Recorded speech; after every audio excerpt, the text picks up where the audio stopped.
Hello, everyone, and welcome back to another episode of The Writer's Show with Amstranko. We're back with some more Black Myth Wukong. Apologies for missing it yesterday. Had some issues with my internet, which turned out to be issues that they could have resolved yesterday, but it's fine. They sent someone out and had them look at the thing, and they were like, "Yeah, there's nothing wrong here." And then they called someone, and that person that they called fixed the issue. So. Uh, or I don't know. I guess it just resolved on its own or something. I'm not really sure. But yeah, we'll have to reschedule with Waffles for next week to play some more Power World. But for now, we'll be focusing on Black Myth Wukong, at least trying to finish this game up before we go and play a new game, Halloween. Um, but yeah, there's a couple things I wanted to check out before we go and try to fight Yellow Loong again for the 15th millionth time. Self-refinement is the way to Um, make golden pills.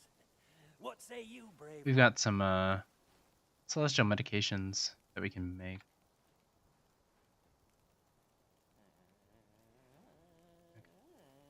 I was having some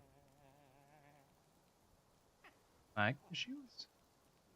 Okay, I think it's fine now, maybe. Just make sure it's working. OBS, why are you being a dumb?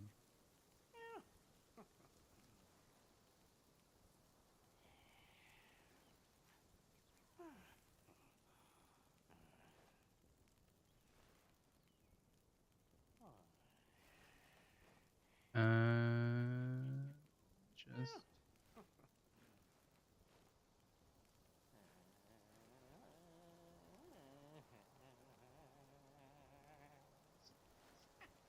tabs open.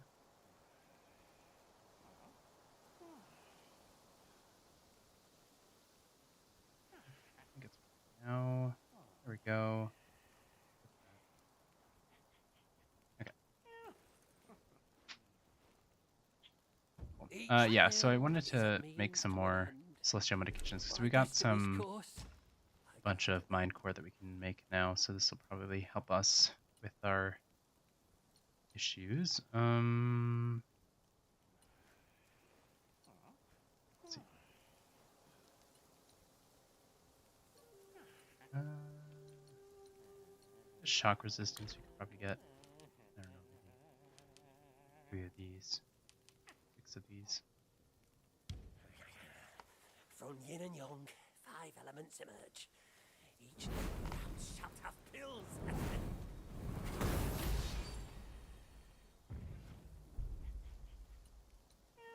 Do we want more health? Yeah, we got 2 more Seek from healths. within to ascend. Seek nature inherits And its then unique creation. get more.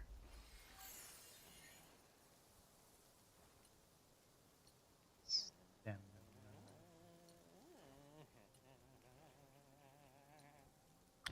Let's get 2 stamina, Uncover the secrets of sky and earth. and then we'll get some more defense, I guess.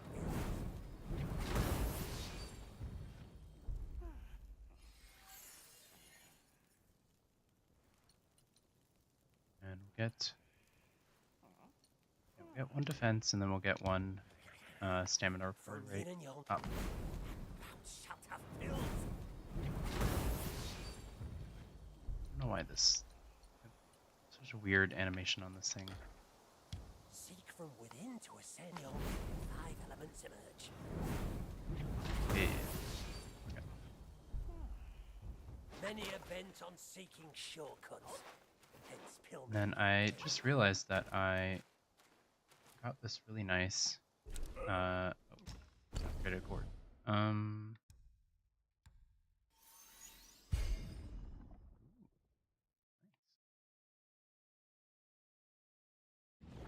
But I got this drink. So currently we have this one on. But if we go to Jade Essence, this one it'll increase our mana when we drink it, so I think that would probably be a good one to equip. Let's see.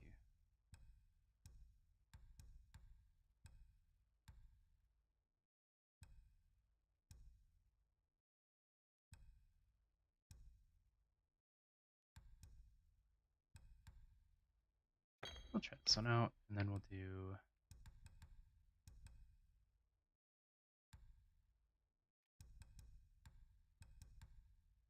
So, okay. Remember, young friend, a sip makes one tipsy, many sips make And do we have any seeds to turn in? Let's see.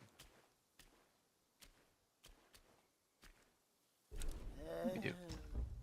With from seed to sprout to fruit to harvest, patience is the path to follow. Oh, who's there to lend me comfort? Okay, and then there's one more thing I wanted to do before we go and fight the guy. Apparently I missed uh,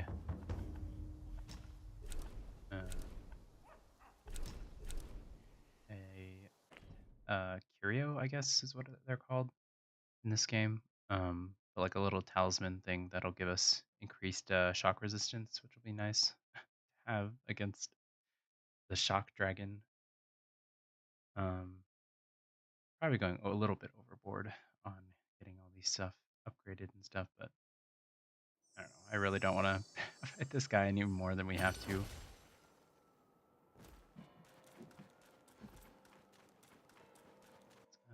Let's see.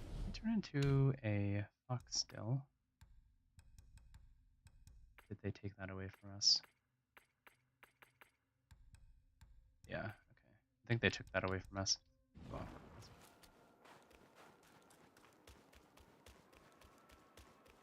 yeah, apparently there's a curio that I missed somehow. That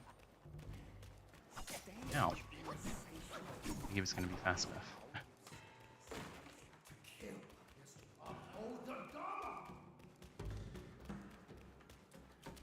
It's not in this one. I think it's in the one up there.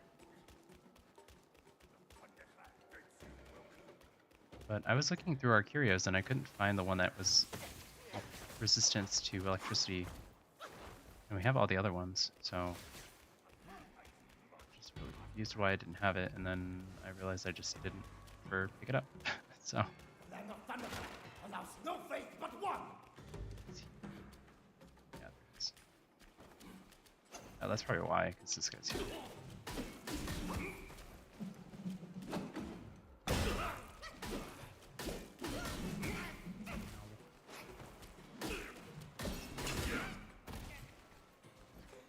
This isn't going very well.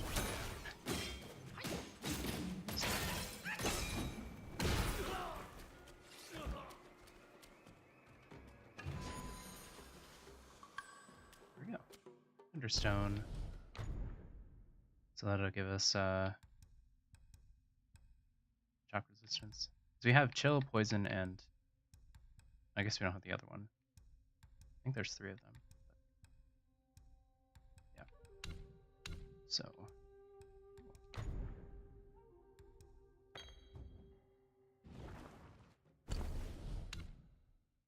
shock. Shock. Poison. Pretty sure there's 4 of them, but I don't know what the 4th one is. Freezing. Oh, burning. That's what it is. So I'm sure that's probably somewhere that we don't have, but we need to go find that.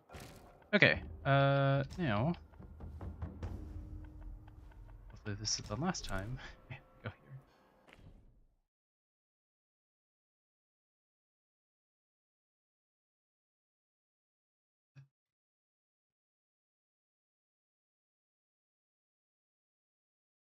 But we'll see.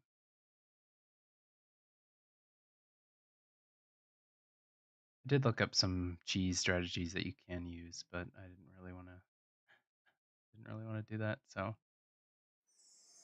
try to fight him the old-fashioned way, at least for now. Okay.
again.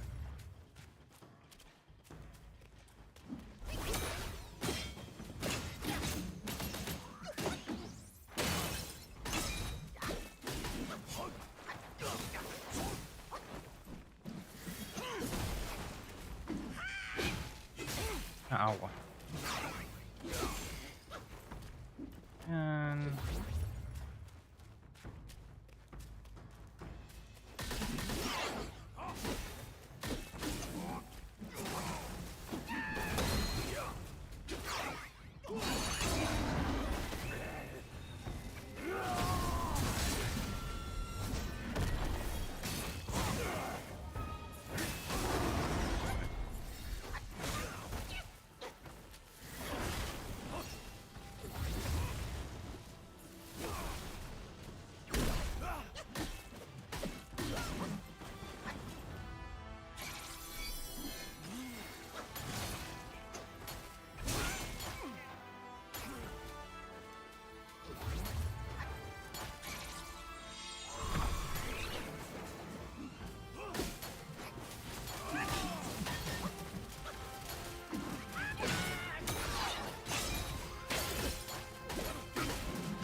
are you kidding me?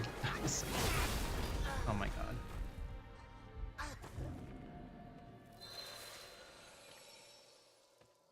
Okay, well that was pretty easy, so I'll be able to get him next time. That's so dumb. He like moved around and then I couldn't attack him because I was already in the animation. Okay, but that my computer screen just turned off for some reason. Let me just make sure this is still working.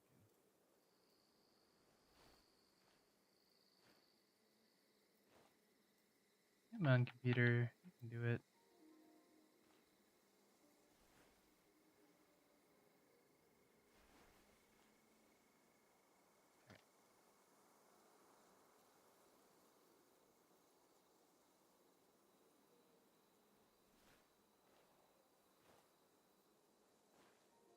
There we go. Okay. Yes.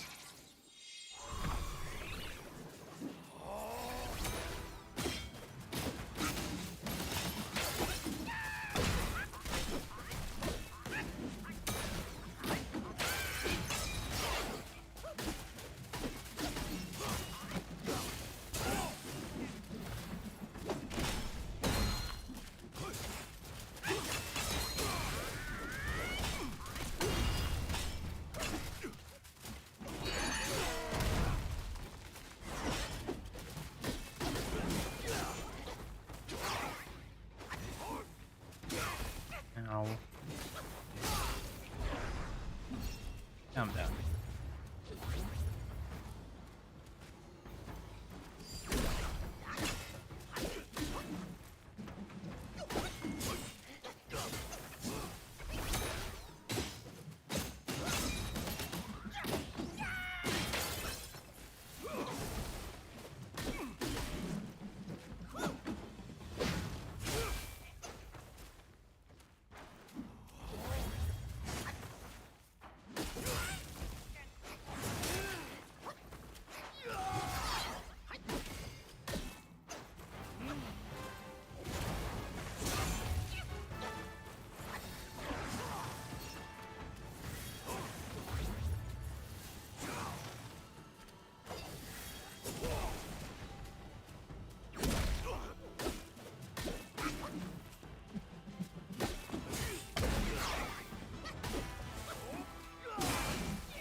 God damn.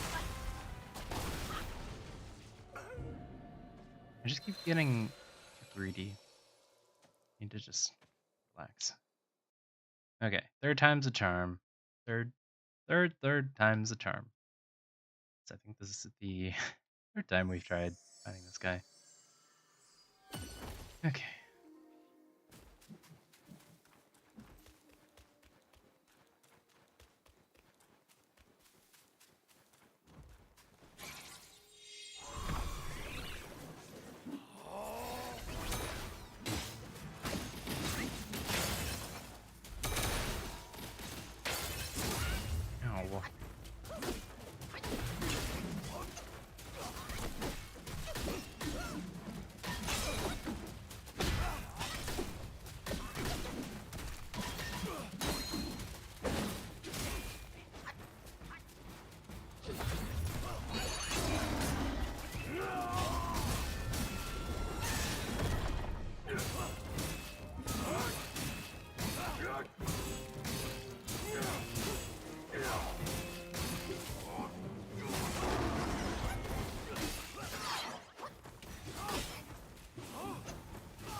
So it seems like that needle thing isn't really working. So I think I'm gonna switch to the other one for now. If I do that move, it should. Yeah, it should work against that one move that he keeps doing. That's really annoying.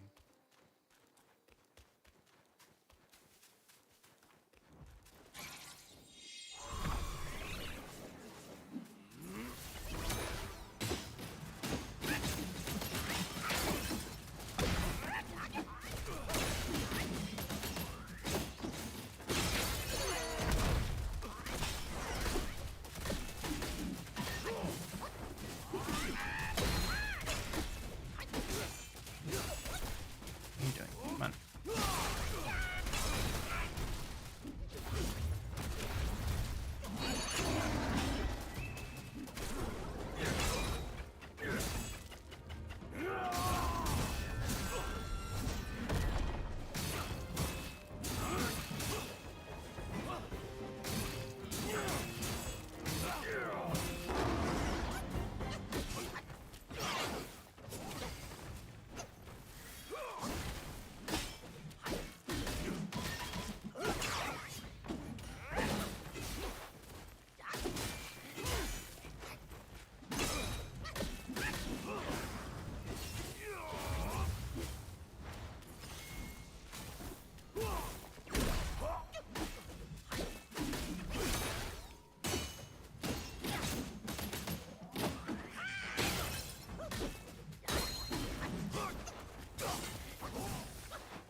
God dang it.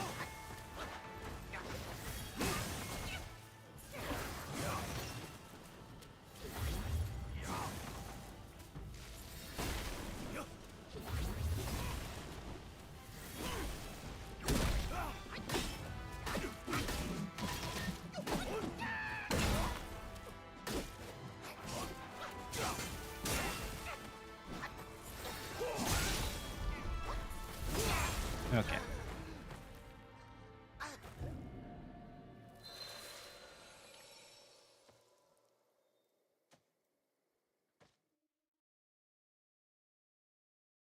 This guy's so annoying. We're gonna go fight like the final boss and gonna get it like the first time. This guy's so much worse than the final boss. Okay. So that's what I have to do.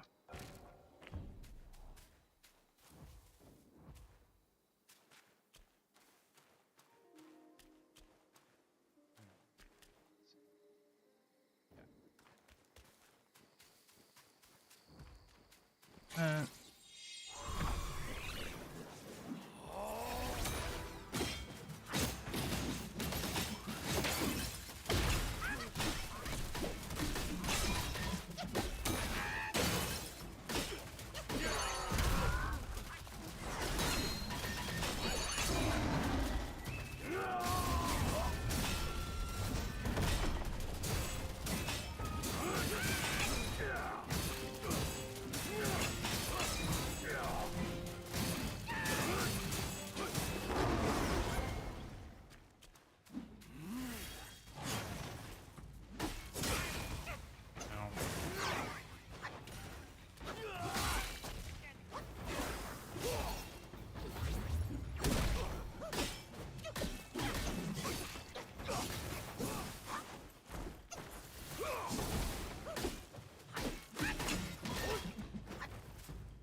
Oh, I did it. Okay, cool.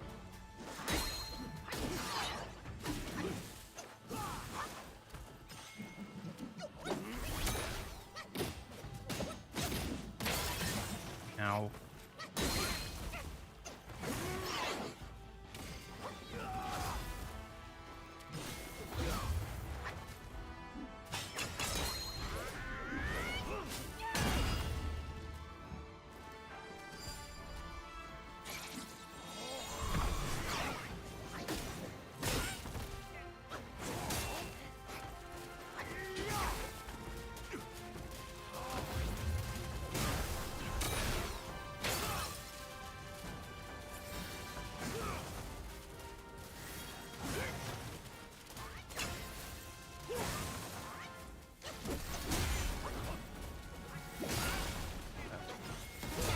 Oh my god.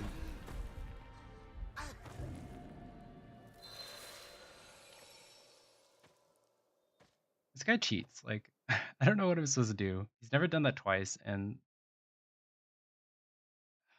the second time he did that, he like ground pounded the ground 3 times, 4 times, I think, which he's never done before either. Let me just make more medicine.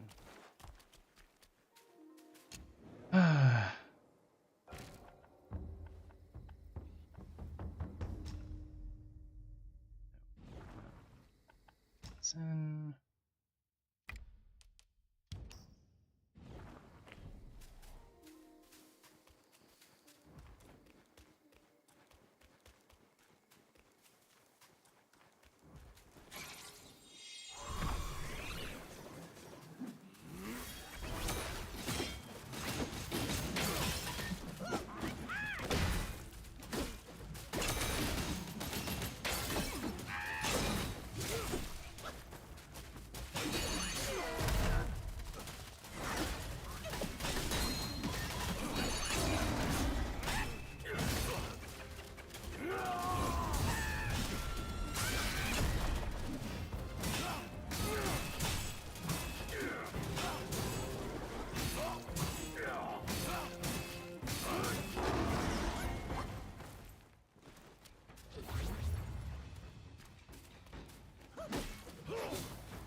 Of course. I don't think he's ever done that move before. Ugh. This guy sucks.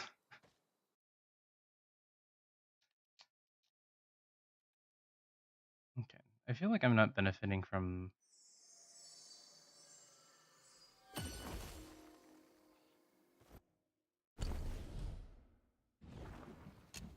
the where is it?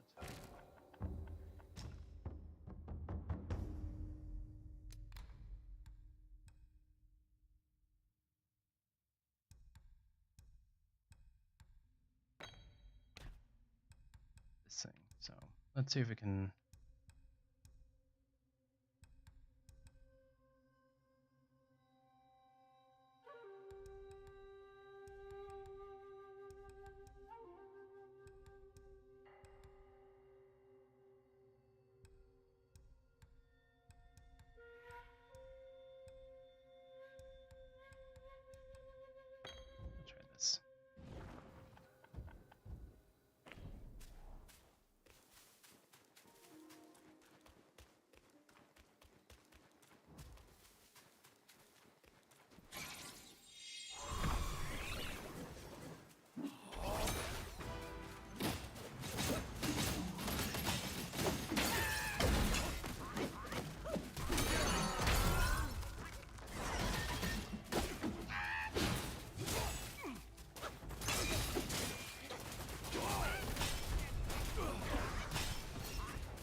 that didn't seem like it was very much.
it.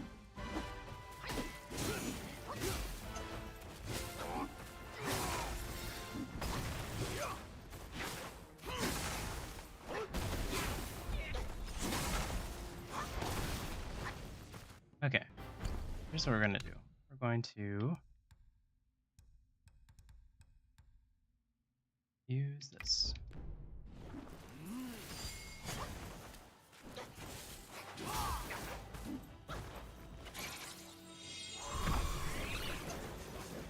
Then we're gonna use what's it? Full health.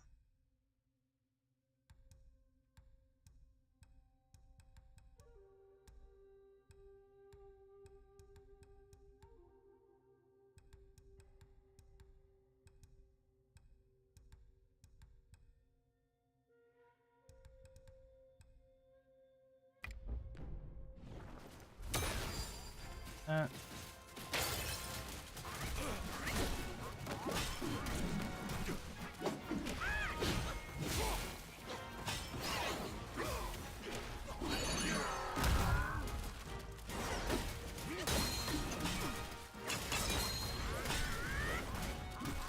There we go. I was like, I'm not fighting this guy again.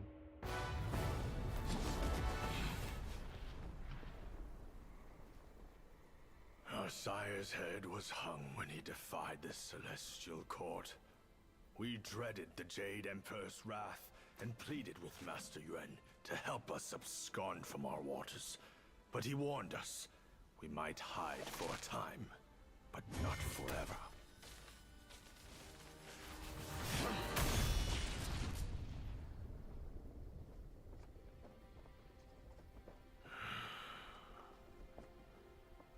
In the end, someone will come to claim our lives. He had more to say. Sires to sons, we are destined to die for the righteous cause. I trust him, yet I won't obey. May your path not once more be a mere thread in their grand design. Oh.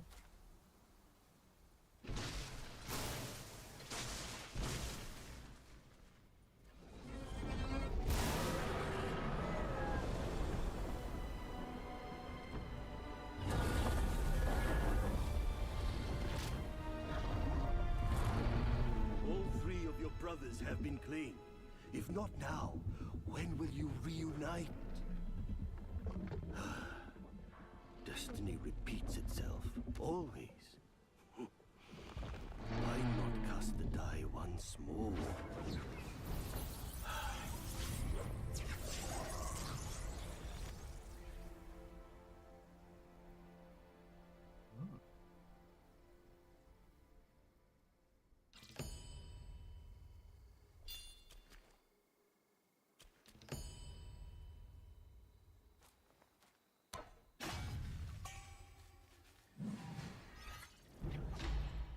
Golden Linning. Golden Thunder, Lightning's gift, a deadly dance, both cruel and swift. Transform into the Yellow Loong, granting immunity to shock and ability to see through the enemy. Each attack inflicts Thunderbane. Could be the guy that was trying to kill me. Whole bunch of stuff.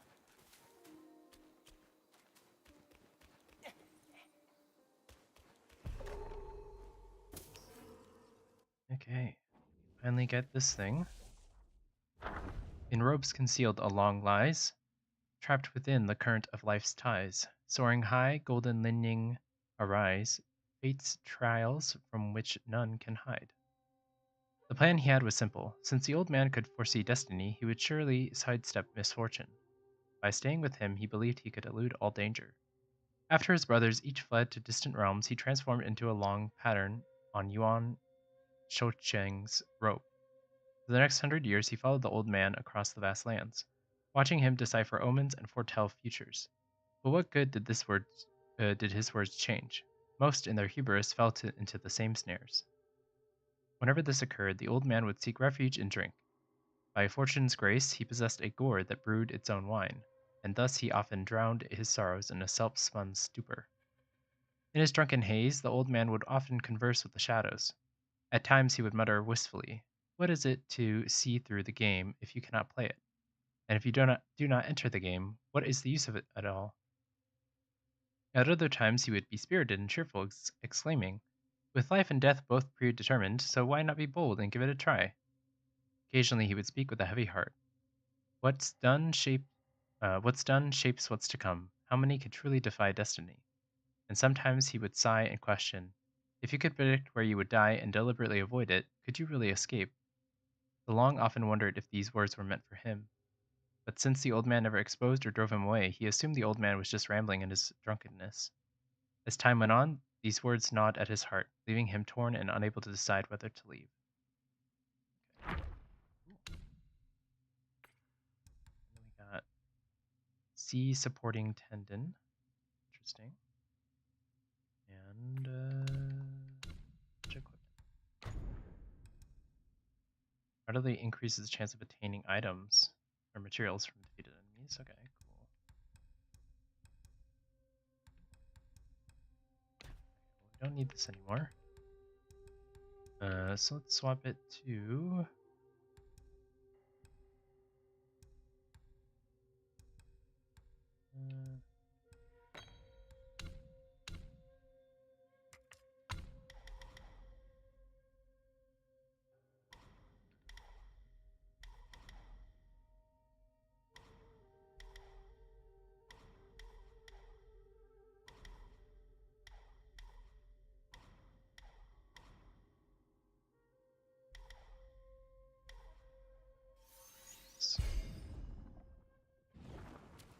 okay, well, time to defeat the boss then.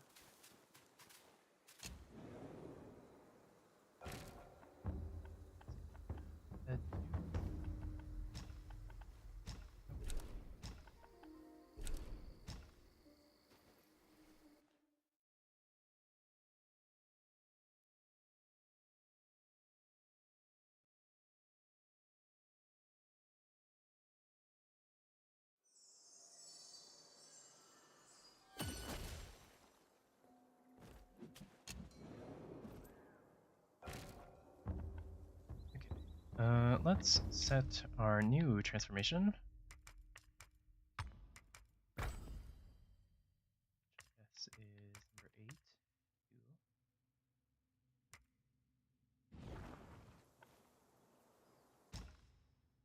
And that's okay.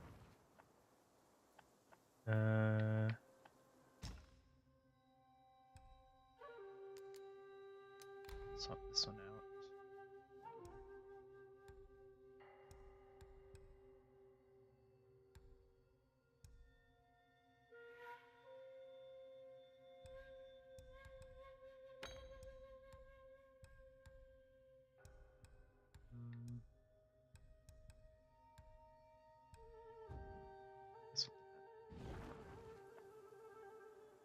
And then I think this guy attacks with some poison things, so let's put some of those on. As well as shock.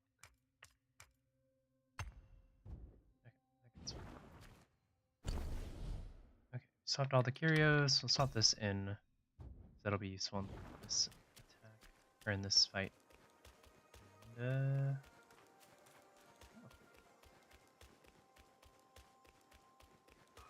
oh wait. Because I swapped the thing, I have to go back here and reset it.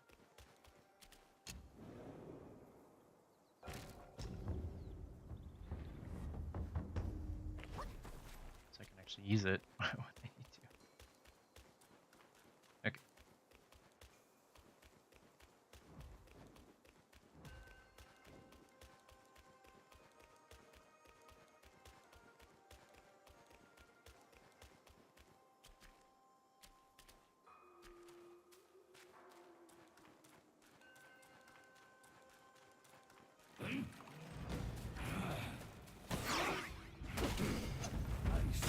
Rival,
This guy is so much easier than the other guy.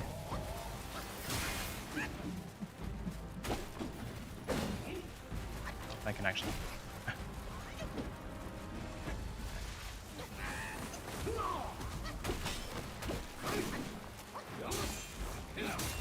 Ow.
Oh. Okay.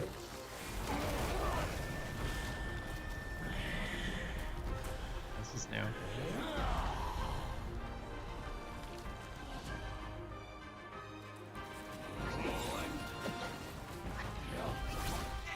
Oh, come on.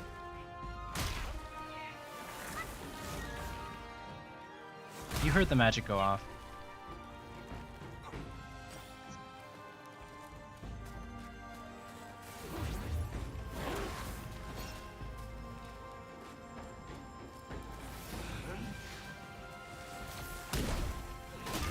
Oh.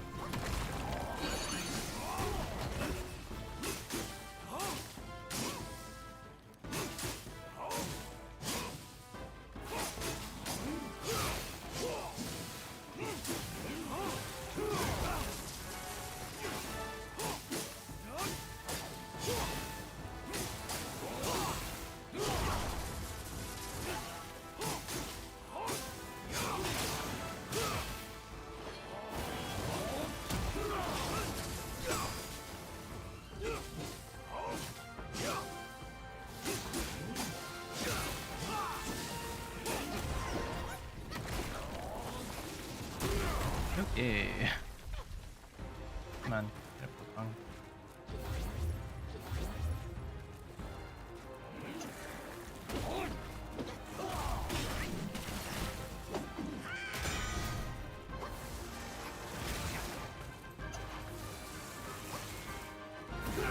Now, use fire as well.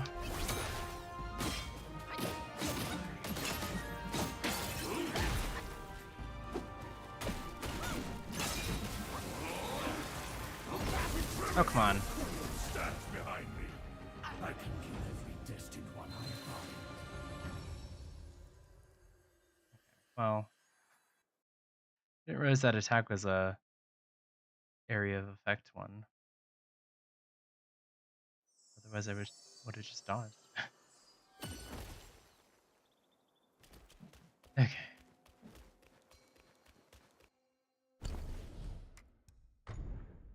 Um.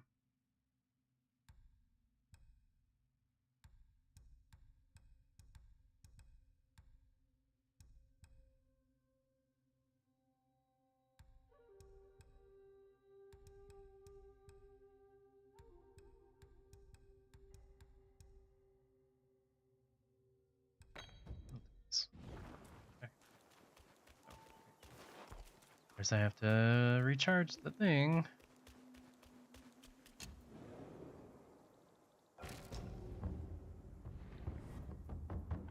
Okay. There we go.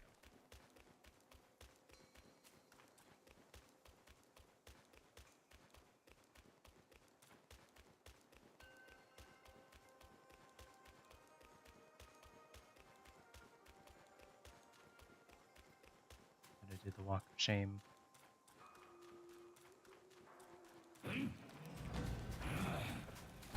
Ow. You are seeking a doom just like those girls. A doom that I'm more than pleased to give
I missed. Dang it.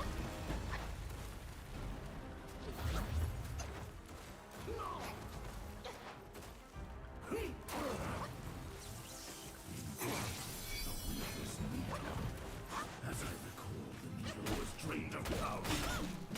Where did you find a new one? Okay, follow your sword. Your stupid thing.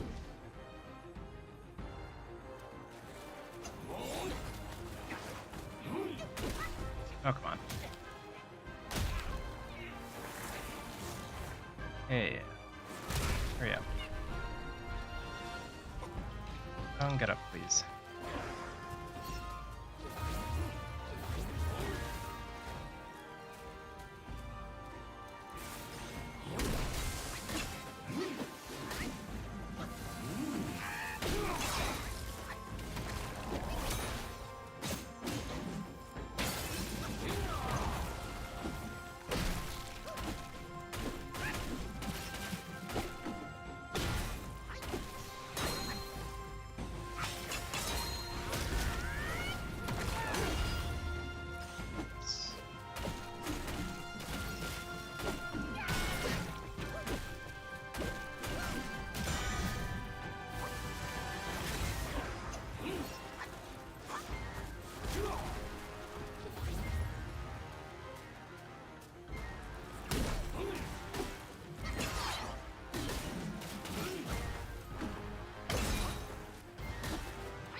And oh, come on. Dead. See, that guy was so much easier than the Yellow Loong guy. Come down, Grandmaster. I need you.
sort of lotus root, I guess.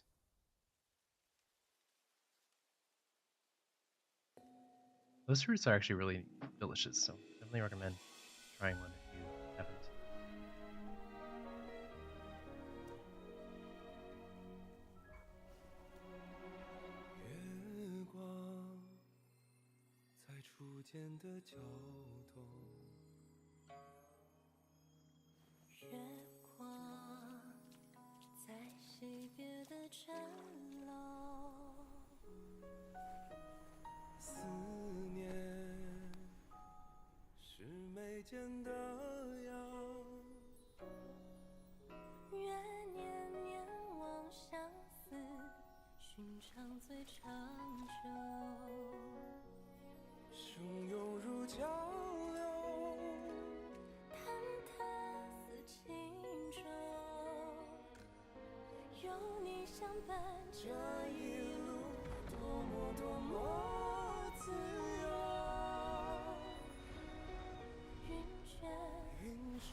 I think that going to black was on purpose. It's very confused for a second.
There's Wukong.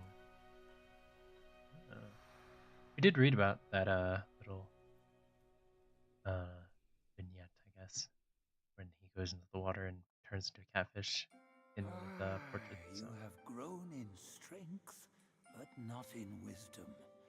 You've not only hurt Bajia and his darling, but also laid waste to the seal of the High Ones. A grave misdeed. Mortal or immortal, all seek to break from the past and start anew. Yet destiny, like a lover's tongue, speaks one way and means another. Though you may savor it yourself, you can never tell if you truly want it or not. New relic.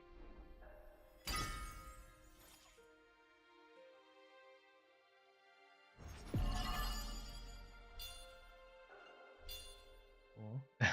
No sparks gained. Eye of 100 I one. Some more gold thread, celestial ribbon. Ooh, finally. Steel, gold 3 core.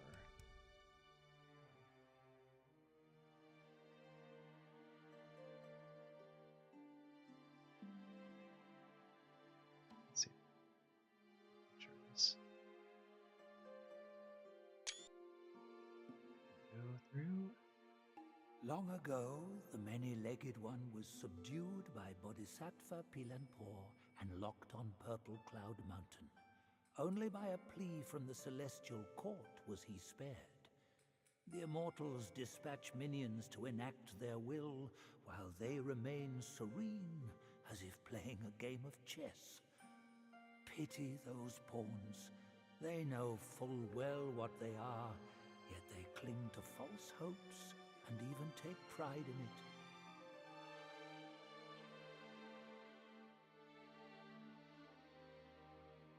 The posts of the court have stood unchanged, but the same seat might not always be held by the same immortal. So too the 7 Spider Guys. They boast an endless procession of generations.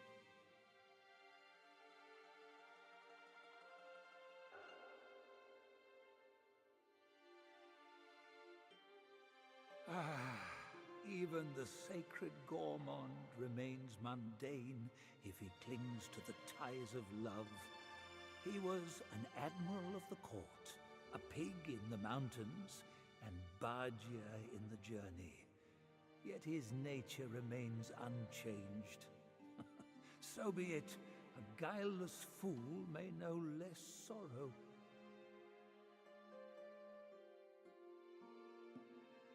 This rooster is Apparently there was a Pilanpor's rooster. son, the Dawn Star Okay, he was it's called. not strong.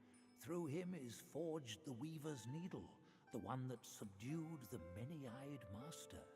More than that, he once crowed a giant she-scorpion to death. Indeed, he is a bane to all insects.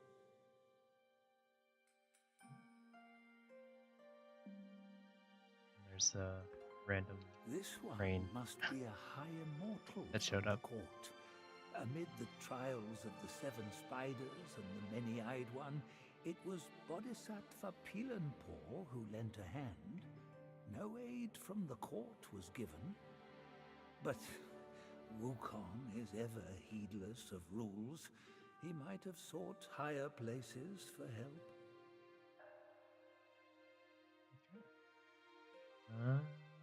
Let's see. There's Wukong. I think that's everything.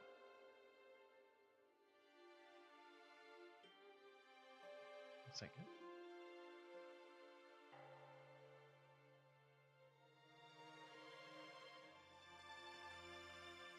Cool. Okay. Well, we got some things to read. Let's go check this out. Oops. So we have an upgrade for this.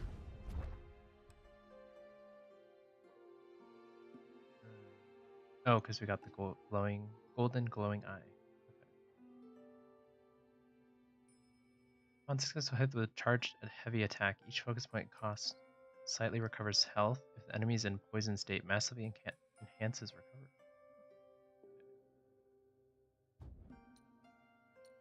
Then we got that's it. Cool.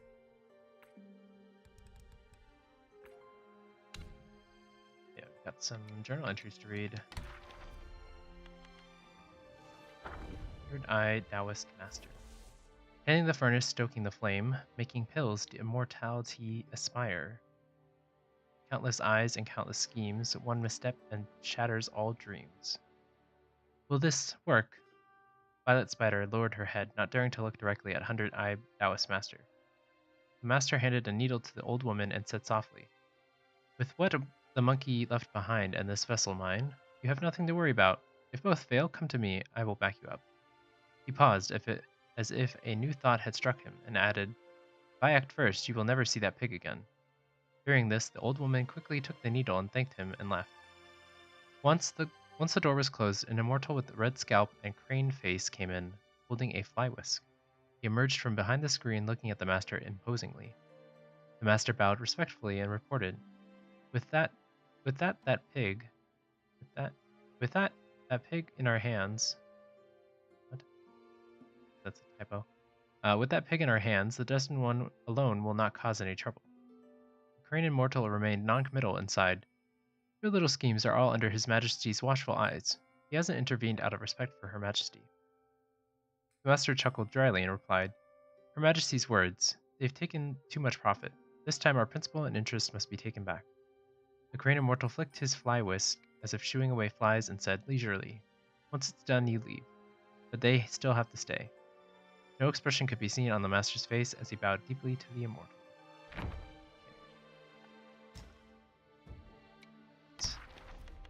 Yaogwai chiefs. Probably all the daughters and the... yeah. Sixth sister. In hidden groves a home appears, laughter fills the path of flowers near. Girl chases the butterflies in flight as rumors fade like shooting stars in the night. In the webbed hollow, there were no children of the same age as Sixth sister. She usually spent her time with her elder sisters, who were all very nice to her.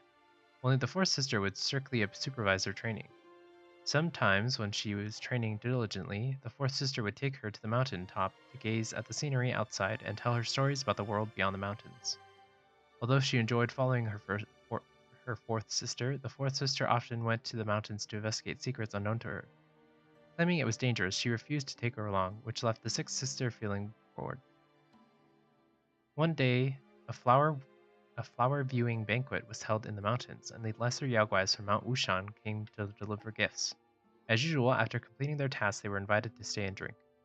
The elder sisters were busy entertaining guests and taking care of their mother, so the sixth sister wandered off on her own. The steward Guai, unable to refuse her, had to accompany her around the cave for a while. Two drunken pig Guais saw the sixth sister and pointed at her, and saying, Is that the one? The other pig Guai replied, Yes, that's the one. Feeling annoyed by their comments, sixth sister retorted, Why are you pig Guais pointing at me? Where are your manners? And what did you mean for this and that? The steward Guai tried to signal the pig Guais to shut up, but they continued, Little girl, let us tell you a secret that everyone knows but you.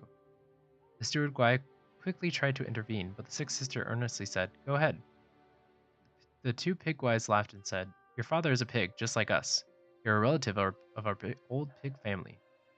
Contrary to their expectations, the little girl didn't burst into anger or throw a tantrum. Instead, she pouted and spoke with a dismissive tone, saying, You must be attempting to establish a connection with me because you lack skill in your craft and seek to exploit me. The one my mother chose would never be someone as despicable as you.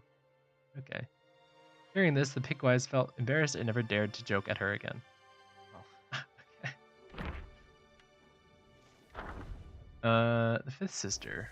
Orioles are charming, swallows love to play. Sisters close in bond, let them not be swayed by worldly fray. The fifth daughter of the Zhu family, in the prime of her youth, was renowned for her stunning beauty. One night, dark clouds obscured the moon, and a chilly wind swept over the ridge, signaling an impending storm. The fifth sister was accompanying her second sister in the village, overseeing the work of the lesser Yaoguais when she spotted a traveling scholar seeking shelter from the rain. Feeling mischievous, she decided to play a trick on him. The scholar, being somewhat naive, was worried about his bookcase getting soaked and rushed into the deserted village without noticing the Yaoguais. He barely made it inside, bolted the door, and lit an oil lamp just as the rain began to pour heavily outside. Gazing at the rain through the window, the scholar was inspired to recite poetry. Zhu's land in turmoil, court in disarray. Like thunderclaps in clear skies they sway. A clap of thunder roared. The scholar thought he saw the window shake, but paid it no mind until he finished reciting, feeling refreshed. As he finished the line, he noticed the window lattice move again. Assuming it was the wind and rain, he hurriedly shut the window.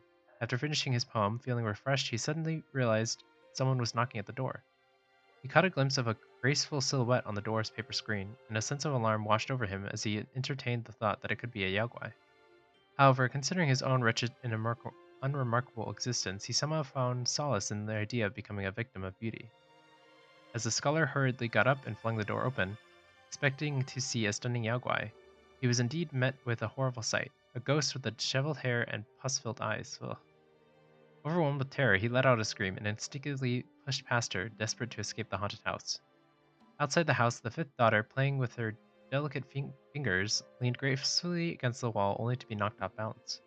Angrily, she walked into the house, cursing the scholar for his rudeness, and happened to see an old bronze mirror on the desk. Picking it up, she found out that the storms had washed away her makeup, leaving her face a patchwork of colors. And with her wet hair covering it, she looked truly frightening. Even she couldn't help but laugh. Oh, okay. So it wasn't a ghost, it was just her with no makeup on. The fourth sister. Sword raised to azure sky. Enemy blood stains the black robe high. Fortunate to be a maiden fair, outshining heroes with grace and flair. In the old days, the Scorpion Lord brought his 4 sons to the Temple of Yellow Flowers seeking refuge. The 100-eyed Taoist master, coveting the power of his venom, promised to arrange marriages between the young spider Yaoguais and the Scorpion Princess. Hence he called forth Violet Spider and 4 of her daughters to meet them. Once everyone was seated, the Taoist master asked the princess to introduce themselves one by one. The eldest prince stood up, thumping his chest, and declared, "My skills were personally taught by my father. Among my brothers, I am the best bachelor. If all the sisters wish to marry me, don't let it cause any discord." Seeing the sisters frown, the second prince quickly stood up and interjected, "Sisters, please forgive my brother's recklessness. Strong as he is, which I admit, I am no less capable. If you choose me as your husband, I will expand our domain and make it prosperous." The Taoist master was displeased by the second prince's ambition, and the sisters too remained noncommittal, turning their gaze to the third scorpion son. Feeling the pressure of their stares, he reluctantly said, "My brothers are all skilled, and my younger brother is also exceptional. Sisters, please consider carefully before making a choice."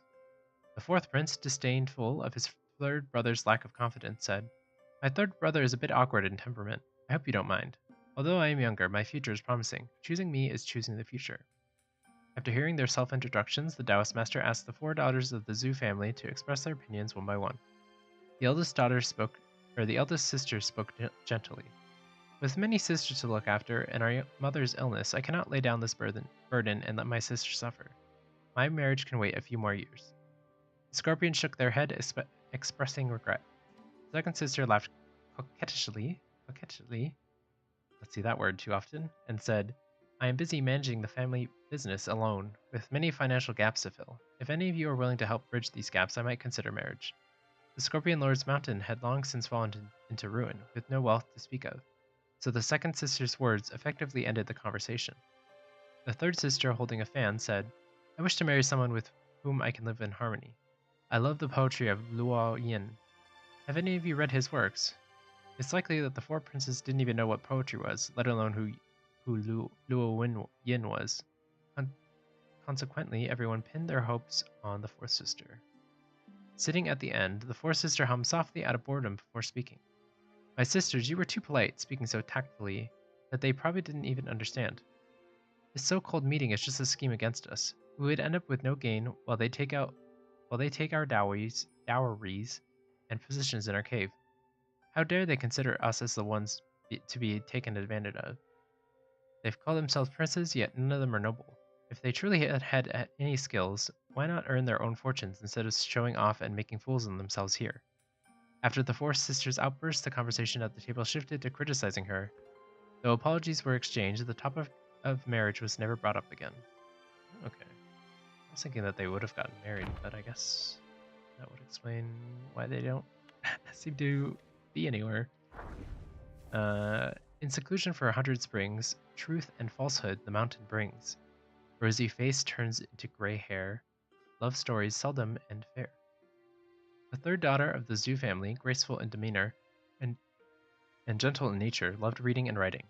Observing that her younger sisters were still naive and her 2 elder sisters were extremely busy, she focused on needlework and became the best weaver in the family. The fabric shop run by the second sister outside used weaving patterns designed by the third sister. The weavers in the cave were also trained by her. Due to her gentle and kind-hearted nature, she often found it difficult to command the Yaoguais. Thus, the fifth sister became her best assistant. While the third sister taught with the weaving patterns in hand, the fifth sister followed with a punishing ruler. If any weaver was particularly unruly, The straightforward fifth sister would report them to the second sister, who would then seal the offender in a cocoon to be used as food. Okay. Because the eldest and second sisters were often preoccupied with various affairs, the fifth sister had been following the third sister since childhood. The third sister was very quiet, so the uh, fifth sister became her lively counterpart. The two sisters bickered and quarreled, but it made the days pass more easily. Among the books the third sister often read were those strange mortal anecdotes. She always found them fascinating and longed to experience those romantic scenes depicted. However, she was too wise to fall for any romantic scholar, knowing that most Yaoguais in those stories met tragic ends. Okay. We already read the second sisters, that, and first sister. Path home is covered in green moss. Peach blossoms begin to bloom across. How tender and gentle her caring affection. Among sisters, a loving connection. The eldest sister of the Zhu family was gentle and serene, caring for her younger sisters like a mother. She meticulously managed every aspect of their daily lives. Even the straightforward second sister and the independent fourth sister behaved obediently and showed a touch of girlish charm in her presence. Each day she oversaw the cave's catering, everyone's clothes, and was the go-to for disputes, illnesses, joys, and sorrows, keeping her busy from dawn till dusk. There was always a steady stream of courier, lesser Yaoguais coming to her with messages. My lady, the second and fourth ladies are arguing. My lady, the fifth lady scolded a weaver and now they need an extra hand. Can someone be sent? My lady, the sixth lady injured herself while practicing and asked for you to come and have a look. One day the lady of the house, her mother, called her to her side. As soon as she stepped into the hut, the tranquil scene of her mother admiring flowers under a tree caught her eyes. Her mother waved her over, saying, "The flowers in our abode are more beautiful than those in the upper realm." Meanwhile, outside the hut, the lesser Yaoguai in charge of catering was waiting for her to decide the menu, and the steward overseeing the cocoons was waiting to report matters. The elder sister asked, "Mother, is there something you wish to instruct me on?" Her mother gently took her hand and said, "I just want you to accompany me in admiring these flowers," she said warmly, adding, "I worry they will wear you out." The eldest sister looked at her mother and was suddenly transported back to many years ago, when her mother had held her hands in the same way as they admired the peach blossom together. The flowers were beautiful then, and so was her mother. Okay, I think that's it.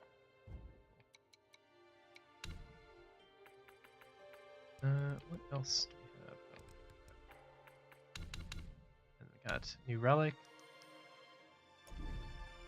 After consuming medicine, increases the critical hit chance of next attack. Mobilize affects all enemies around the target. That sounds pretty useful. Each equipped soak slightly increases health recovery of the tree.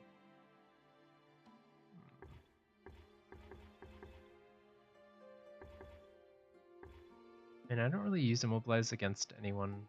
Like, I usually use it only on the bosses, so I don't think this would be that useful for me.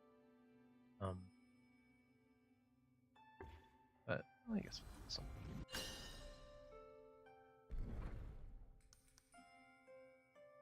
Envious tongue.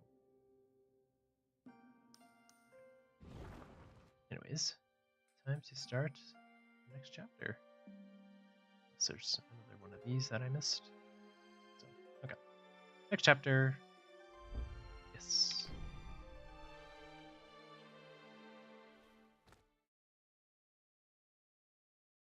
Chapter 5. Golden Child, Crimson Blood.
still more. There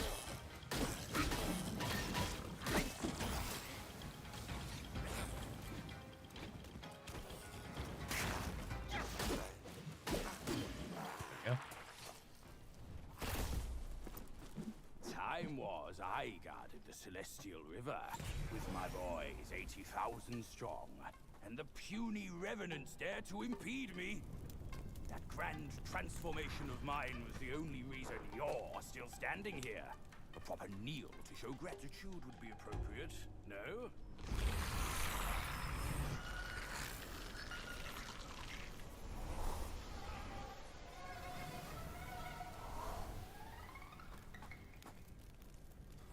Fooled me once, never again. Deceptive tactics like this pose no threat. I'll go size them up first. Keep pace, boy.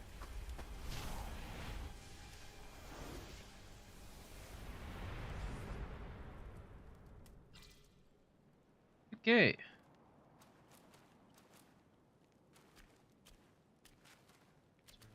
Bull thing. Okay. Well, let's see. What are the things that I've been fighting?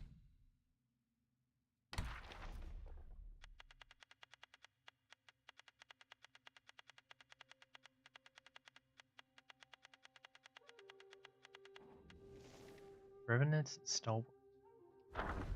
Endless toil, no rest in view, joys of nature never ours to pursue. Serving others in vain we strive, lamenting years, centuries alive.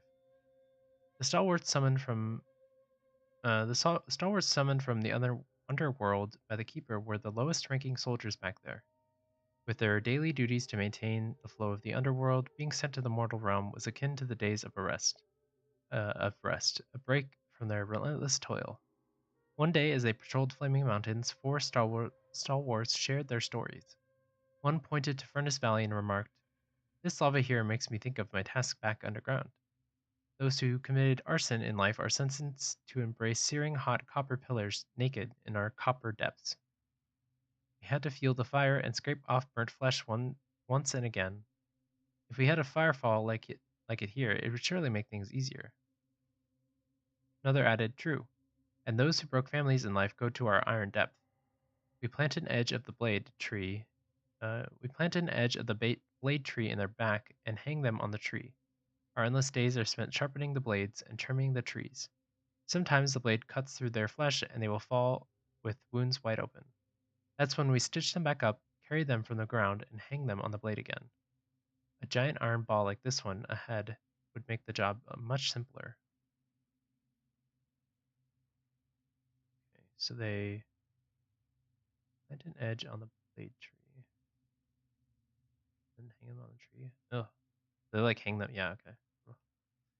The third one chimed in, "You have it easy. Those who torture animals go to our bull depth. There they are trampled and gored by lava bulls. We must tend the bulls, fit them with iron hooves, and sharpen their horns. The crushed corpses must be dug out occasionally, lest they clog the path of the bulls. A flaming cart would be a much better solution." The last stalwart, gazing at the landscape of flaming mountains, exclaimed, "This place is better than any of our depths, don't you see? This is the best depth with the state-of-art torching tools. I am now living in my dream." Hearing this, all of his companions spat in disdain and left.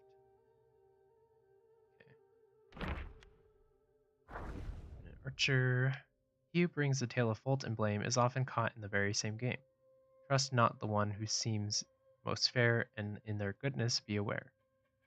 In the southern camp of the kingdom of Yuetuo, near the western side of the Flaming Mountains, a cook in the army was tasked with delivering food to the soldiers each and every day. During his routine, he often noticed a shadowy figure trailing him. When his courage led him to confront it, he discovered it was a pottery figurine armed with an arrowless bow, a truly peculiar sight. It is known that only the guilty are haunted. The cook, assured of his clear conscience, demanded, "Why do you always follow me?" The figurine, faceless yet speaking from within, replied, "In a past life we were from the same town and served together in the army. I was wounded by an enemy arrow and you abandoned me. I was left to succumb to infection and die. My resentment prevented me from reincarnation, and Yama, the king of the underworld, made me a revenant. I have come now for your life." Puzzled, the cook asked, Then why not kill me? The figurine raised its bow, replying, This bow only shoots arrows of punishment. You've been reasonably upright in this life, so I find no arrow to strike you. My only choice now is to linger aimlessly. The cook asked if there was anything he could do to stop its wandering, but the figure spat back. It was your fault. You should atone, not help me. Your will be clear once you've recited Buddha's name for me 10,000 times and kneel to each. Then I may find peace. Enraged by such entitlement, the cook argued, Your fall in enemy's hand wasn't my arrow. Your failure to evade wasn't my push. Leaving you was a choice, not a crime. Why blame me? With that, he smashed the pottery figurine with his meal lid. The figurine shattered and turned to dust in the wind. Last, even ghosts dread violence. Reflecting on one's actions is essential, and kindness is a virtue, but beware of being exploited for your good heart, lest the accused becomes the accuser. Interesting. Go this way.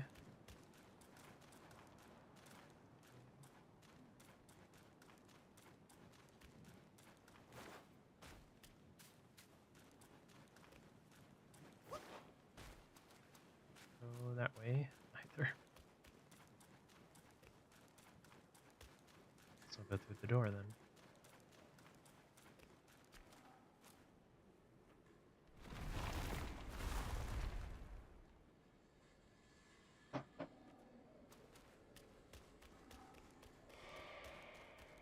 Oh, look.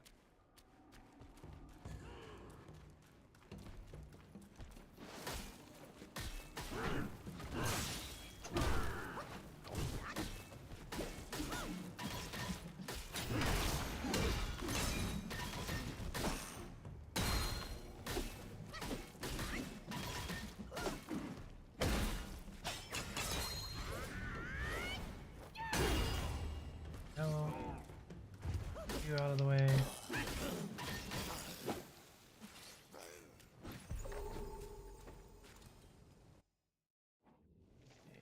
Lava Bowl Revenant. Okay, so these are the lava bowls that the other one mentioned. High and mighty in the finest attire, yet a twist of fate from life to mire. The underworld trials are no mere lore, they know it all when they see your core. In the kingdom of pure joy there dwelled a high official from a lineage of glory. His father, a beacon of honor and privilege, has passed recently. Not long after, the official himself met a sudden death. His soul, bewildered, found itself in the depths of the underworld, surrounded by terrifying sights. He came to a halt before a colossal stone gate and peered inside. There he saw charred corpses on their knees, twisted and shrunken from the relentless flames, their faces erased under chains and shackles. Among them, one scorched figure struggled to rise, shouting, Zerong, my son, it's me, your father. Better, the official's childhood name, resonated with truth. He hastily asked, Father, why are you here? I held so many rituals made for your passage. The charred spirit replied, They're futile. Virtues in life bring fortune in the next, but wrongdoings must be paid now. My misdeeds caused many deaths, and Yama condemned me to the ceaseless depths to burn eternally. My son, do not follow my path. Then 5 more charred spirits emerged, his ancestors going back to his great grandfather, all echoing the same warning. Suddenly, a chilling wind blew, and the stone gate slammed shut. The official awoke back among the living. For a time he lived modestly, yet the hardships of simplicity soon wore him down. Convincing himself that there was nothing more than a dream, he slipped back into his lavish ways. That's a problem. So what's this thing?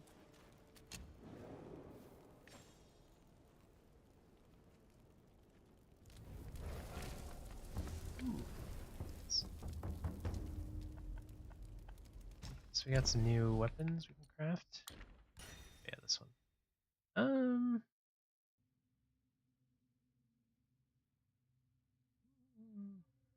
I guess we can craft it. I don't see why not.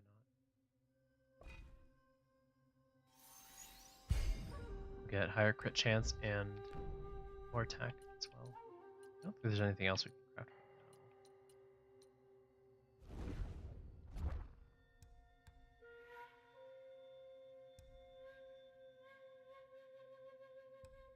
now. No, we can actually craft this one now.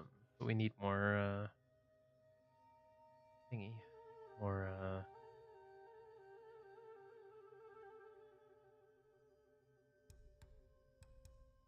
oh, we just need more will. Okay. That's fine. Okay, well, we'll worry about that later. Let's see. For this one, not yet. Okay. We got some new armor. Ooh. Nice. Massively reduces damage. These are nice. Okay, so this would be good to have with the that one thing that we have. This thing inflicts poison state to Destin 1. Do we have something that like gives me poison damage?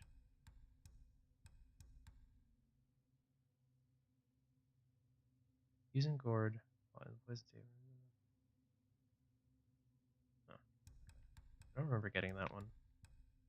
That's fine. Okay.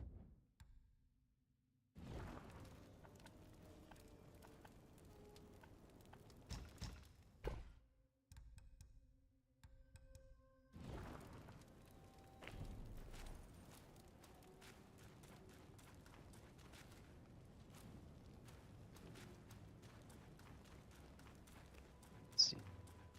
This way, I guess. So I guess we're in like hell, basically. The underworld. Seems like. Maybe we're in like the place that they go for vacation.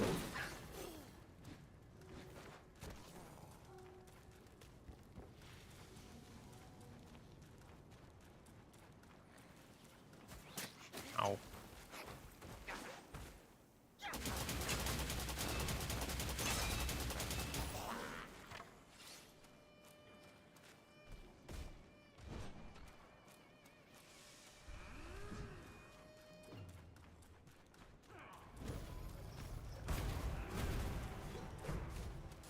Someone attack me.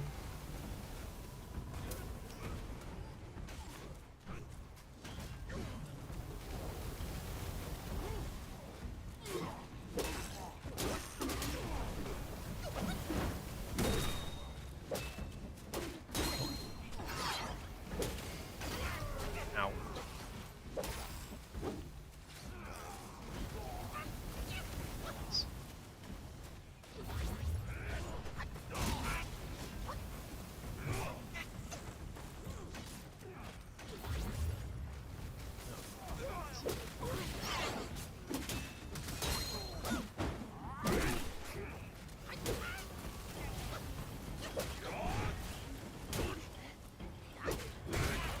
Ow.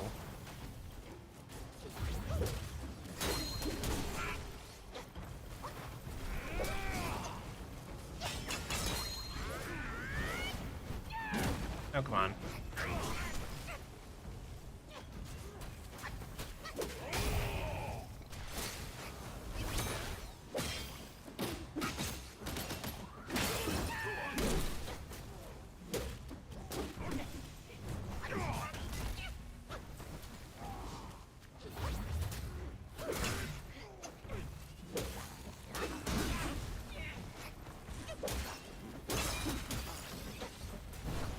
All the annoying people.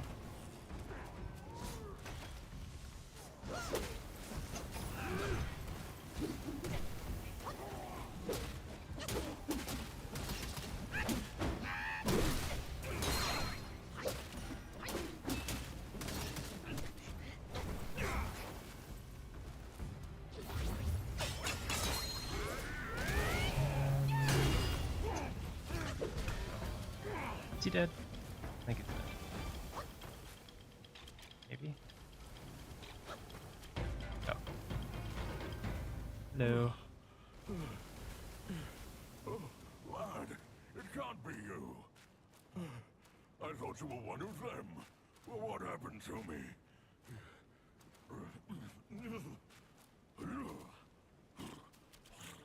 vanguard of the Bull King is relieved you're unharmed. Well, consider yourself lucky. I knew of you long ago. The thing you seek, the king must know about it.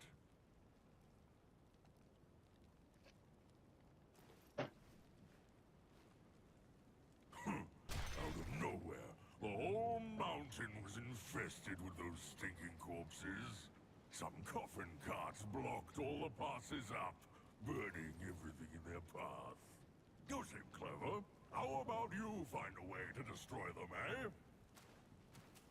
They're called Five-Element Carts, an evil and powerful invention of the King's son. I'm afraid they're not only guarding the passes. Trust me, there's more to it. Got to hold my ground at the entrance for a while. Can't imagine the chaos without me. They're called Five... Okay.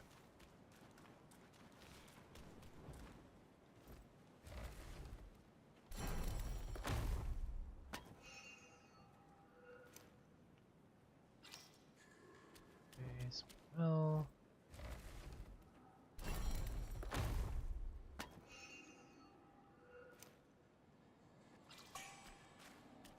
Or nice.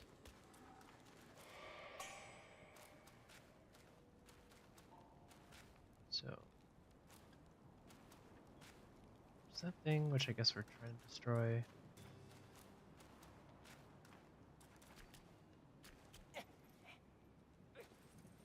So we can go down that way though.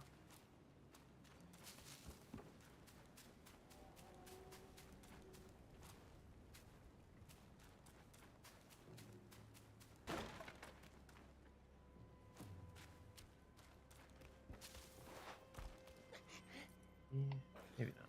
Okay. So we'll go this way then.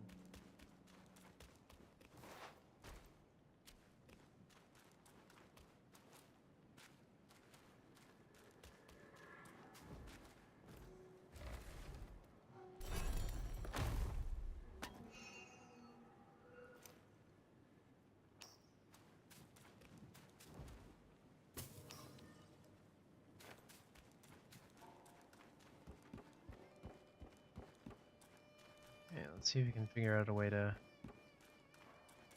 destroy this thing.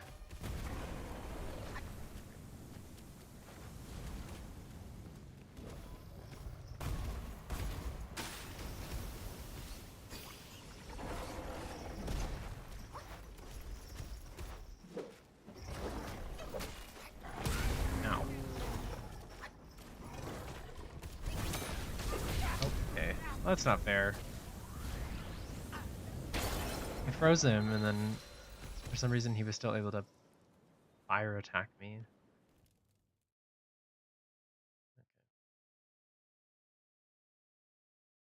It seems like fire is a major theme in this area, so do you have anything that's fire protection?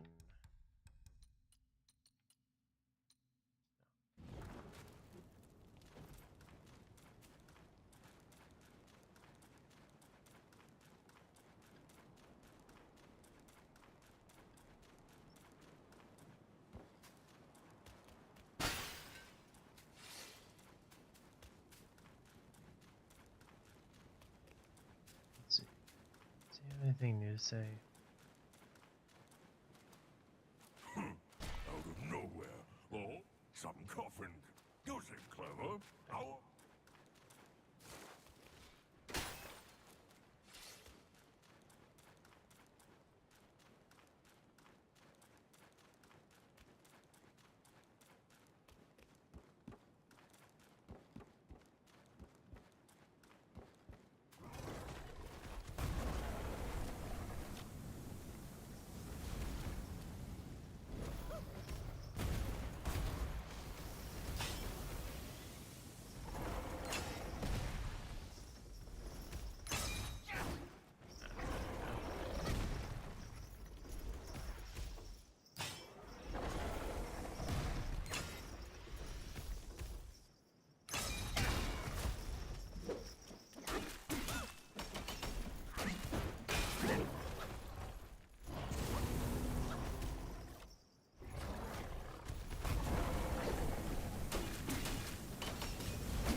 I stay here, it seems like I'll avoid getting most of the damage, so.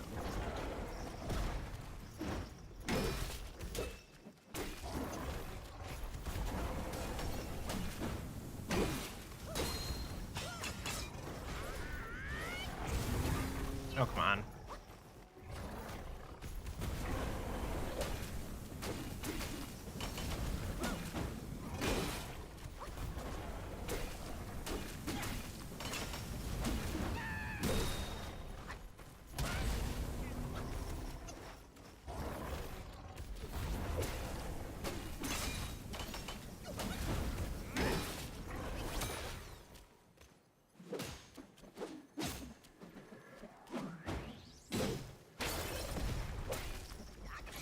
Jeez.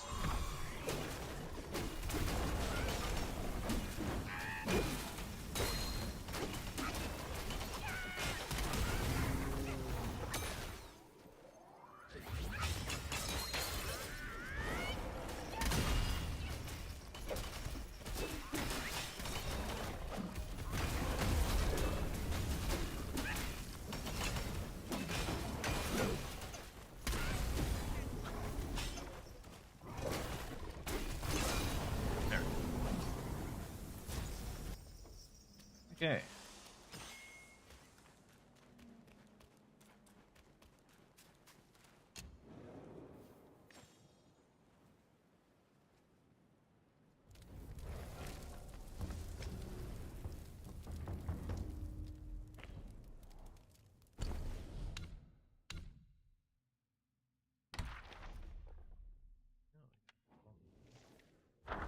Bull Sergeant.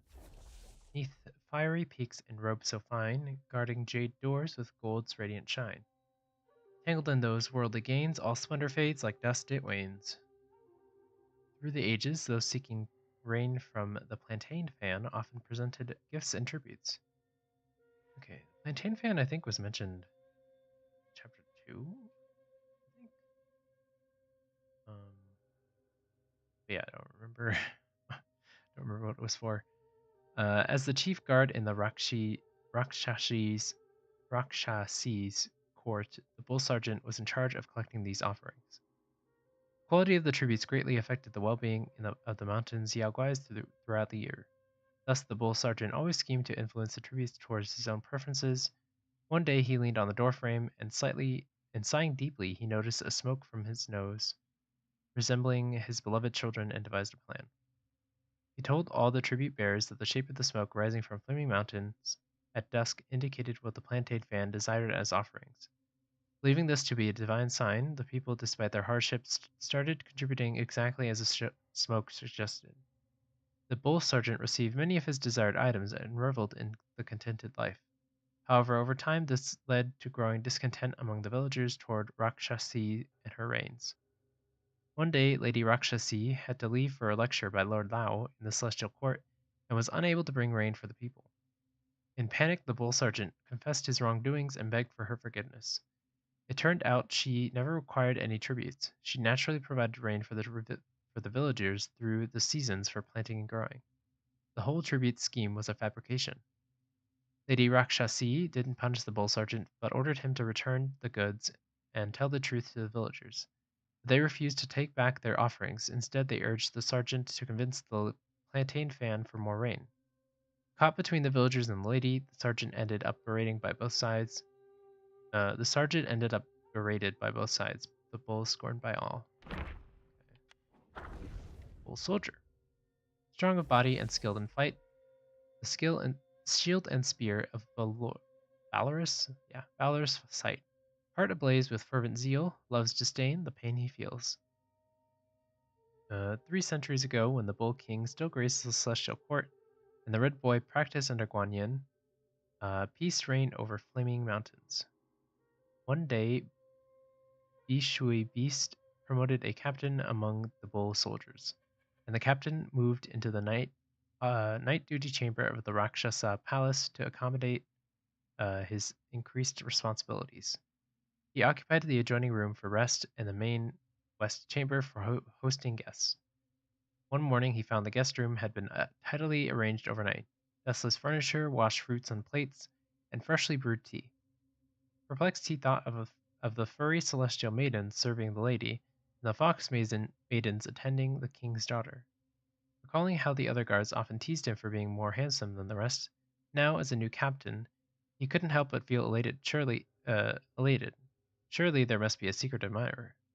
For over a month, this mysterious, kind-hearted maiden visited nightly, yet never revealed herself. Growing impatient, the captain resolved to wait outside the chamber one night. Around the fourth watch, he heard heavy steps quite unlike the gentle maidens, furried or foxed. Regardless, he lunged at the figure as soon as the door opened and secured a tight hold on it. The figure was muscular and sturdy, too large for his arms. Muffled grunts followed, and the voice of the bull sergeant emerged. I like things tidy, and your room is always messy. That's why I clean it up after my night duty. You don't have to act so grateful. Chief 5 elements card. 5 cards aligned with elements 5. From their fusion, fiery life does thrive. Beast heads roar as they swiftly race. Fire wheels east and west, the path they trace. At Flaming Mountains, Red Boy was about to celebrate his 100th birthday. He was in high spirits and asked the keeper, "My birthday is coming soon. Can I go out and play for a while?" The keeper replied, "As your father instructed when he ordered me to watch over you, I must ensure you focus on your practice. You cannot go out at will." Red Boy argued, "I've already mastered the Samadhi fire. Can't I take a break for a few days?" As he spoke, he punched his nose, releasing a burst of flames. The keeper shook his head. "You were taught the Samadhi fire so that you could use it to refine your inner core. Spitting fire carelessly such as that dissipates your ki or your chi, and nothing more than a trivial trick." He continued, "The liver corresponds to wood, which generates fire. The heart corresponds to fire, which generates earth. The spleen corresponds to earth, which generates metal. The lungs correspond to metal, which generates water. The kidneys correspond to water, which generates wood. The 5 elements generate each other in a continuous cycle. With the Samadhi fire, you should use it to refine the energy of your 5 organs." Growing impatient, Red Boy said, "Enough, I understand. I'll go back to my practice." On his birthday, the Bull King hosted a grand banquet in the mountains, inviting many friends to celebrate. Red Boy ordered some minions to bring out 5 small carts. The minions arranged the cart according to the 5 elements: gold, wood, fire, water, fire, and earth. Red Boy approached them, reciting an incantation, and spat out fire from his mouth while thick smoke erupted from his nose. Flames burst forth from his eyes, and fire surged from the 5 carts. After several bursts, the red flames blazed into the sky. The keeper was displeased, feeling that Red Boy was too playful and overly interested in trivial tricks. He feared that the boy might waste his potential in the days to come. However, the Bull King was very pleased. To him, although Red Boy was not engaged in deep practice, he already understood how to employ his skills to create useful tools which showed great ingenuity. He immediately ordered the creation of 5 larger war courts for his son. War carts. From then on, the 5 element carts became Red Boy's companions in his practice. Within 100 years, these carts, imbued with his Samadhi fire, gained sentience and became formidable guys in the Flaming Mountains. Okay. Interesting.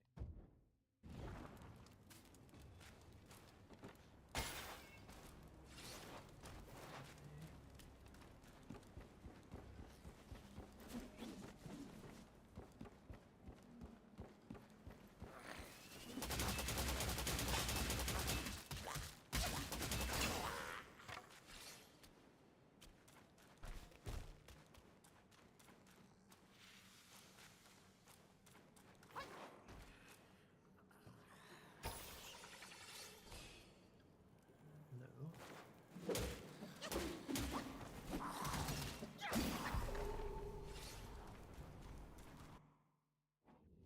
Revenant Charbone. Seek not with greed what life can give. By harming others, how can one live?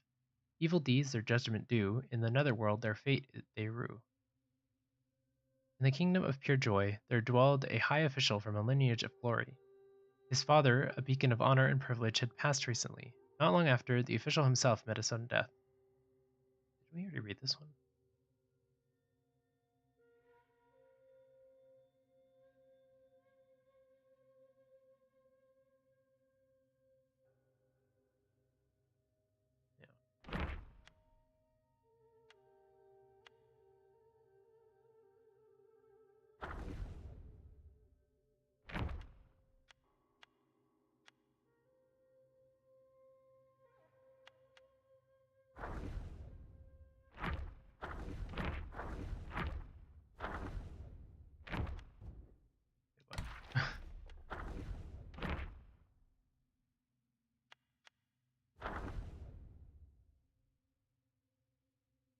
so confused.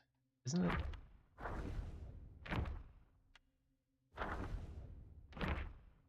Oh, okay. That's weird. I guess that's a bug. Is a lava bull revenant? Okay, well that would make more sense because I was like, I didn't understand why this story had anything to do with the lava bull revenant. Um, but okay, so I guess that was a.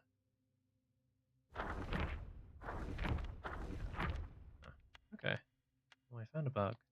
I wonder if they'll fix that or something. What's up, Crafty?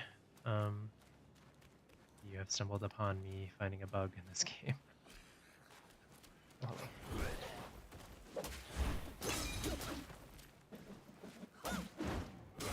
Ow.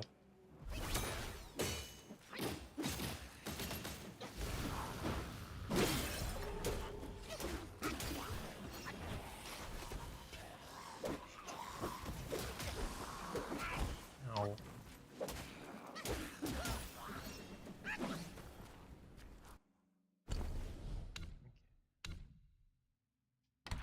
Let's see if this one's bugged. Revenant Char Face. Time gallops like a horse so fair, here and there seeming without care. Past flows like water in its course, dreams buried deep without remorse. The gates of the city of injustice are guarded by the Charfaces. Unlike soul reapers, they wield blades of karmic flames, burning lost souls to ash, hence their perpetually smoking visages. Visages. Visages. I think it's visages, right? Basically their face. One day, two char faces at the gate caught a soul trying to sneak out. As one raised his flaming blade to strike, the desperate soul pleaded, "Spare me, kind sirs. Should I revive, I'll burn 10 houses of paper ingots in your honor." The other char face restrained his companion and proposed, "Let's have a wager then. If you win, you go free. But if you lose, blame your own luck." The soul asked what would be the wager. He answered, "If half the souls entering the city today wish to return to life like you win." With that, he handed over paper and ink and tasked the soul with recording the names and earthly obsessions of those newly deceased. As the gate as the gate closed for the day, the soul hurried to the Charfaces and declared, "I've won! I've won indeed!" The Charfaces presented the list to the gate master, who found that it matched perfectly in both numbers and names, and even included details the deceased themselves hadn't revealed. Satisfied, the gate master held the soul in high regard, generously rewarded him, and said, "I know you seek to leave the city, but the gates are shut for today. Maybe you should come again tomorrow." Months passed with the soul returning daily. Each day a similar bet was made.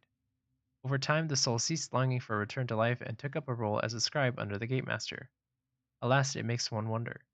Should we look ahead and accept whatever future awaits us, or stay committed to steadfast goals? Perhaps there is no right answer. What matters most is the willingness to make your own choice. Interesting.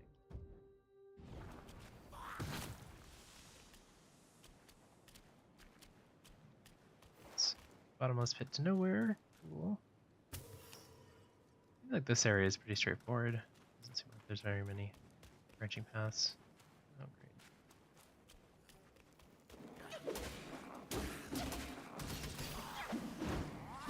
Some sort of fire bat.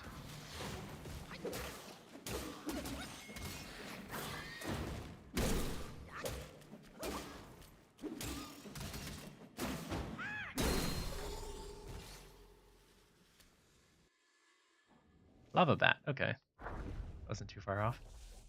In flames that leap and kiss the sky, down to the earth their fiery flight. Forged in flames they rise once more, braving trials for powers pure. Flaming mountains harbored numerous caves, yet most were filled with flowing lava, unfit for dwelling or practice. Finding a cool cavern was a prized rarity.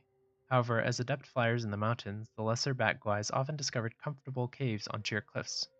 Unfortunately, the larger guais followed suit and claimed these caves for themselves.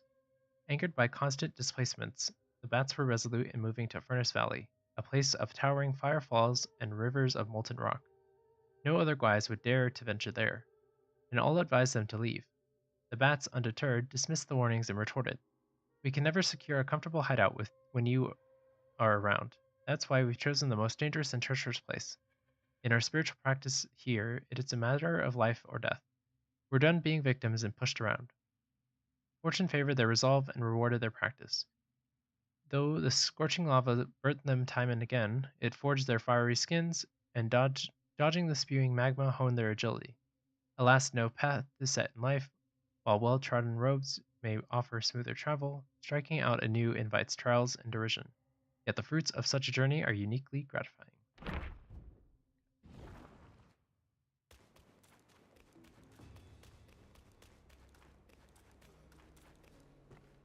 Ooh.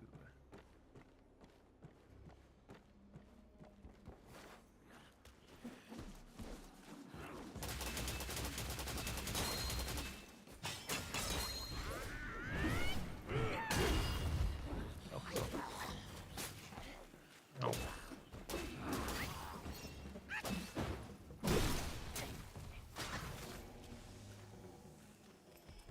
Damn it.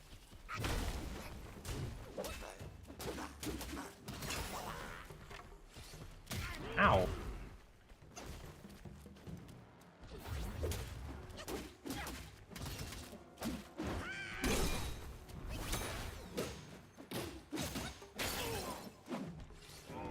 Okay.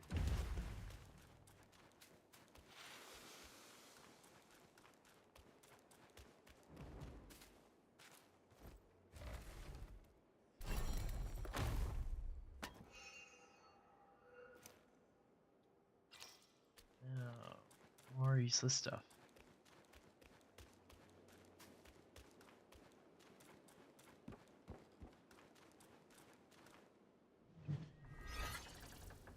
What a lovely place to meditate.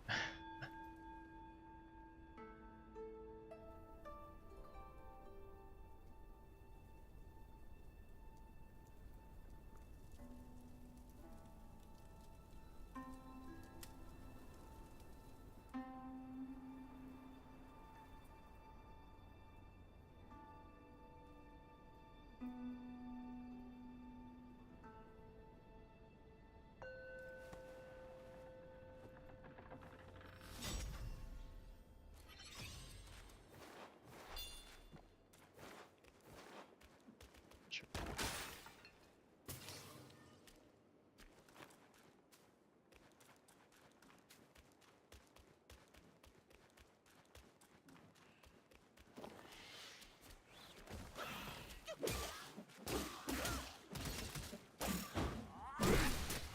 Ow. Don't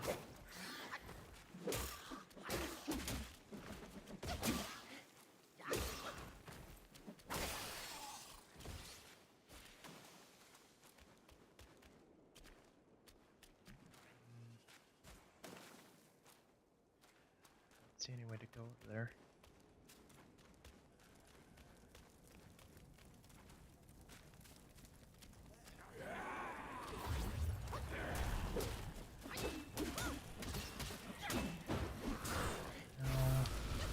Okay.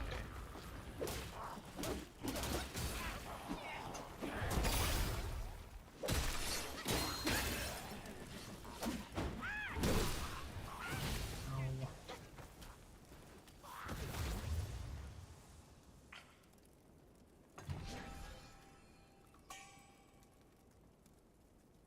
Ningtai seedlings.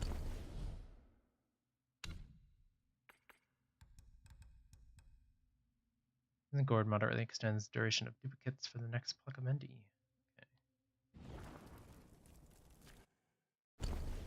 Okay. Let's get.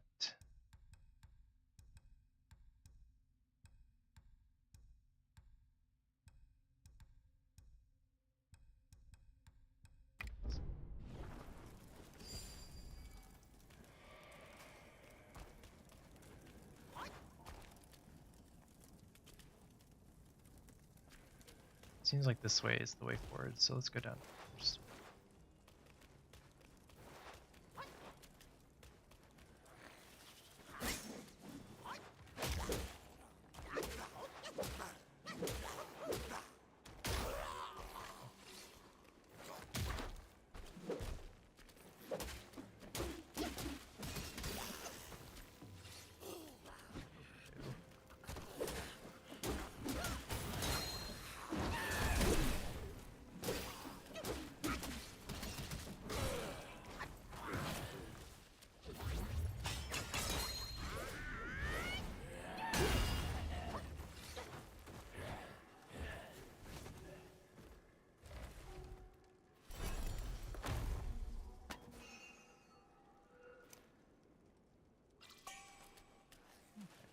was more worth it.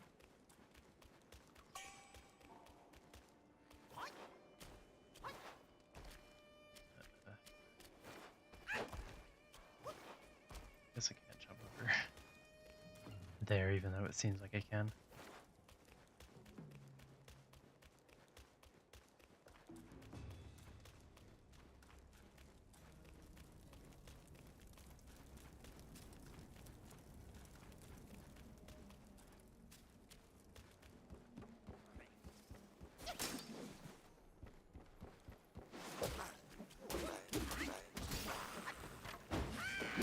Oh, hello.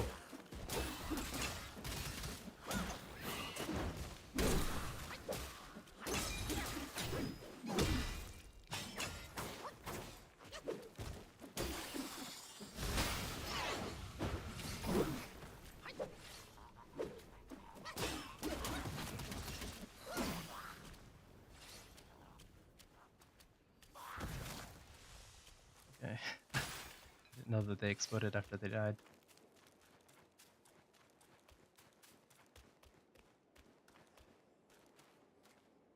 There you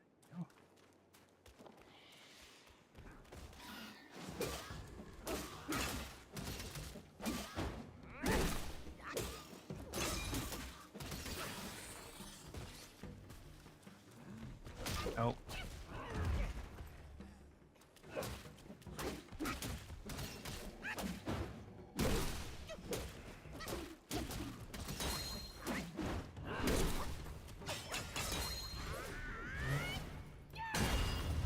Not dead.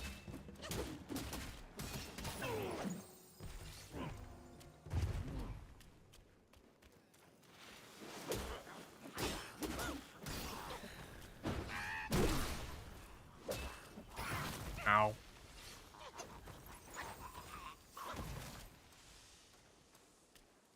Okay. Well, I think that's probably a good place to end it for today. Apparently this chapter is not very long, so we'll see how long it takes us to do everything here. But I don't think there's probably much more to this game, which is good, because start wrapping this game up so we can get on to the next game that we're going to be playing soon. But yeah, definitely enjoying this game, especially now that we're done with those really annoying boss fights. But sure, there's probably going to be more annoying boss fights in this chapter, so we'll see how that goes. So far, it's been pretty easy. So yeah, we'll see how it goes. Tomorrow, which is Thursday, so we'll be back tomorrow, 10 p.m. Central Time, as usual on Thursdays. But I think that's it. So make sure to like this video, share it with your friends and family, subscribe to this channel, do all the fun things you know to do here on YouTube. And go check out the latest Max AC channel episode if you haven't already. We made some creepy grub pasta, which is basically just pumpkin gnocchi. But it looks like grub, so let me see if there's anything in this game that kind of looks like grub.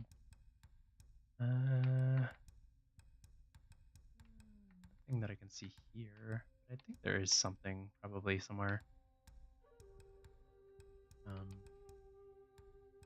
But yeah, so go check that out. I think it turned out pretty well, so I would recommend doing that. If do you have a journal entry? Oh no, it's just the education spot. Yeah, definitely go check that out. Make that for your Halloween party or whatever. Maybe just make it for fun too. You know, not to make it for a party or anything. But yeah, I think that's it. So thank you all so much for watching. We'll be back tomorrow, 10 p.m. Central Time.